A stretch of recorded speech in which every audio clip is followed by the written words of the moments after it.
Greetings from the Charter School Office. I'm Albert Bertram, the Finance Specialist for the office. So this sheet here is a review of the audited financial statements.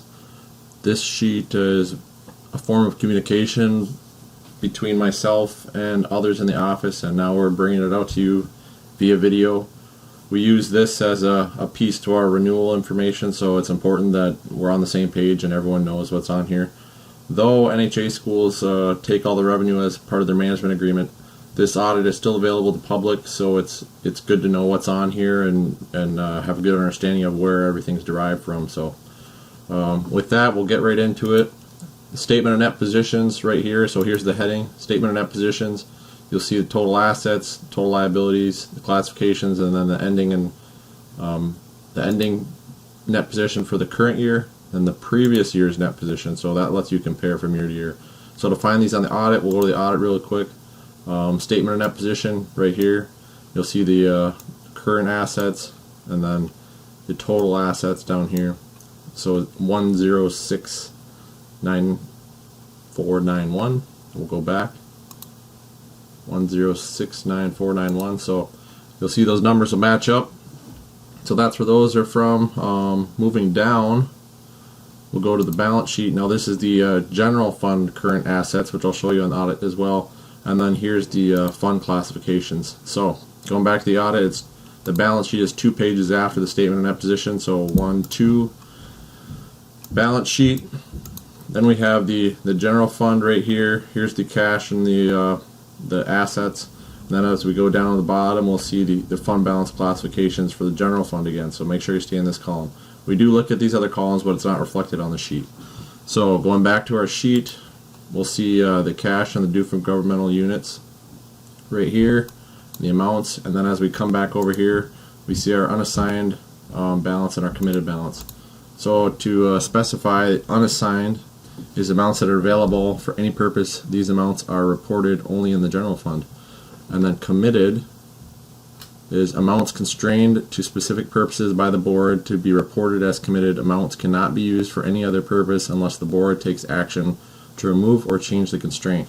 So there are a couple other classifications that Fortis Academy doesn't have any of those classifications this year, but these definitions are directly in the audit if you're interested in knowing what they are.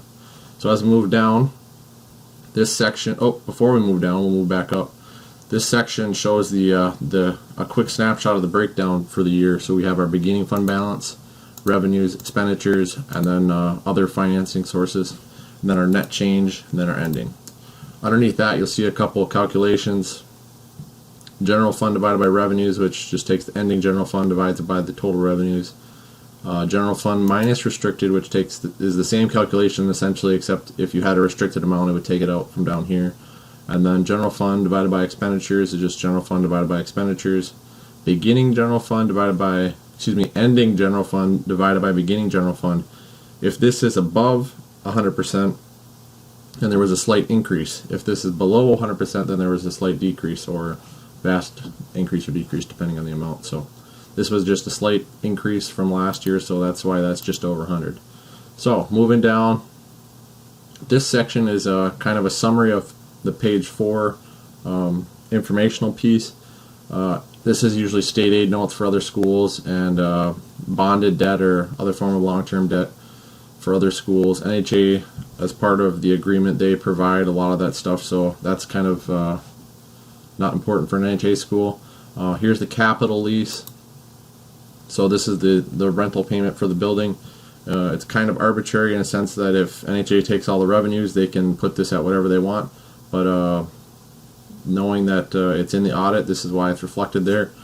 So management fees, I didn't think it would be worth the time to try to figure out what is the exact dollar amount for NHA when they take all the revenues as part of their management agreement. So that's why that says NA, not applicable, and that's why these value marks come up down there like that. So moving down, revenues per square foot takes the square footage over here. If this is inaccurate, please let us know.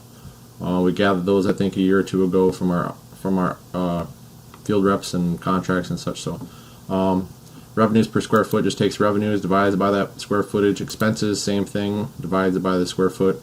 And then difference, they're the same, so it's 0. Payment per square foot takes the capital lease payment capital or operating lease payment, and then divides it by the square footage. So that's where that number is derived from. Operations and maintenance per square foot takes the operations and maintenance number down here and then divides that by the square footage, and then square footage divided by the fall 2013 count takes the square footage and divides it by the corresponding fall count for this fiscal year, which was fall of 2013. So as we move down to the next page, we'll see the percent comparison page. These are general fund again. This is as of June 30th, 2013. This is June 30th, 2014. And then here's the difference over here. So you can compare year to year really well. It's broken out in more detail in that little box in the upper right hand corner of page 1. So if you ever so that's why this page is a little more detailed, so you can compare things a little better. Some of these numbers, NHA classifies their orders their stuff different. That's why some of these have coding numbers and some don't. I just copied and pasted them from previous year when I didn't have coding. If you want to know what the coding is, you can. I have the accounting manual in a Word document. So if you do this yourself, you can go find and then type whatever you want. If you want to know what basic programs is, you just type it in over here, push enter, make sure you're on results, and then you can click down to this document and find what it is. So basic programs, this will tell you the code number here, and then what it is right here, instructional activities including enrichment, blah blah blah. So that's that. Moving down, we should see the same beginning and ending fund balance as is up in that upper right hand corner of this document for this column, because this is 2014. This is last year's again. Then here's the budgetary comparison: original budget, final budget, actual, difference, and percent change. I put this note here for, I don't know if it shows up on your sheet, but this is just to let us know that the original budget is due July 1st, which is well before the beginning of the school year and before a lot of updated information is available, including the audited financial statements. So it kind of doesn't make sense, but that's how it works. So that's why that's there. This takes the instruction from up here, so we'll go back. Now we'll go back up for a second. Takes the total instruction and divides it by total revenues. So that was done in 2012, 2013, 2014, and here's, so this Fortis is actually trending upward in that respect, so that's good.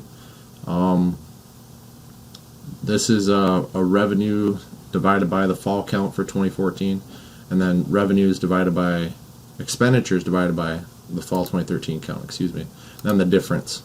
So as we move down to the next page, we'll see the enrollment. These numbers are all derived from CEPI. This one is actually the unaudited number I received via Epicenter, the DS 4061 sheet. So that's where that number came from. This will be updated when I get the numbers updated, but I haven't updated them yet because I've been working on all these videos and stuff. So over here we have our percent change, which shows the change from the from one count to the next count, essentially. So below that we have our graphical display for those who are visual people, and so this shows the trending really well. Below that we have our free and reduced lunch counts, which again is from CEPI, and over here we have the percentage of free and reduced lunch that corresponds with the fall count of that same year. So that's what that is. And then down here again we have another graphical display for those who are visual people. Moving down, this is the page 4 that had us all the information that I said was summarized on page 1. So we have the capital assets and the debt. So the operating lease is shown right here for the building. And then I put page numbers. If you ever need to go back to the audit, you can quickly get back to the right page pretty quickly. This is the management company information from the audit. There were no findings, which is good. And this just says the academy had an increase in net position of $55 and that the chart expires in 2020. Those are all from the audit with corresponding pages. This is reviewed by someone else to make sure that I'm not the only one looking at it. And then there's my contact information if there's any questions. albertb@bmcc.edu. I hope this was a benefit of some sort, and thanks for all you're doing for the kids in Michigan. Take care and stay warm.